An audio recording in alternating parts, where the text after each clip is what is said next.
Breaking news. மகளிர் உரிமை தொகை ரூபாய் 1000 இருந்து 2500 உயர்வு, முதலமைச்சர் அறிவிப்பு. இதை பற்றிய முழு விவரம் இந்த வீடியோவில் நாம் பார்க்க இருக்கிறோம். மகளிர் உரிமை தொகையானது 1000 இருந்து 2500 உயர்வு, முதலமைச்சர் அறிவிப்பு. தமிழ்நாட்டில் குடும்ப தலைவிகளுக்கு மாதம் ரூபாய் 1000 வழங்கப்படும் வரும் நிலையில் புதுச்சேரியிலும் இத்திட்டம் சிறப்பாக செயல்படுத்தப்பட்டு வருகிறது. தற்போது புதுச்சேரி அரசு மகளிர் உரிமை தொகையை வரும் நவம்பர் மாதம் முதல் 1000 இருந்து 2500 உயர்த்தி வழங்க திட்டமிட்டுள்ளது. இது மஞ்சள் குடும்ப அட்டைதாரர்களுக்கு ஏற்கனவே 1000 ரூபாய் பெற்று வருபவர்களுக்கு பொருந்தும். இந்த உயர்வு புதுச்சேரி குடும்ப தலைவர்களுக்கு பெரும் பொருளாதார உயர்வாக இருக்கும் என அறிவிக்கப்பட்டுள்ளது.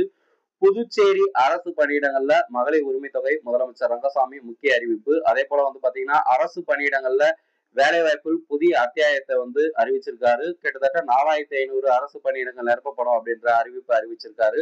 முதியோர் மற்றும் ஆதரவற்றோர் உதவித்தொகை பற்றிய முழு விபரத்தை அவரு தெரிவிச்சிருக்காங்க. சோ புதுச்சேரி அரசுல இருந்து இந்த அறிவிப்பு வந்துருச்சு. சோ தமிழக அரசுல இருந்து அடுத்து என்ன அறிவிப்பு வெளியாக போகுது அப்படின்னு நம்ம பொறுத்து பார்க்கலாம். இந்த முழு தகவலை நீங்க தெரிஞ்சுக்க டிஸ்கிரிப்ஷன் பாக்ஸ்ல லிங்க் கொடுக்குறேன். அதை நீங்க கிளிக் பண்ணி பார்த்து தெரிஞ்சுங்க. நம்ம சேனலை சப்ஸ்கிரைப் பண்ணி வச்சுங்க. பக்கத்துல இருக்க பெல் ஐக்கானை கிளிக் பண்ணீங்க. இந்த வீடியோவை லைக் பண்ணி ஷேர் பண்ணுங்க. தேங்க்ஸ் ஃபார் வாட்சிங். நன்றி.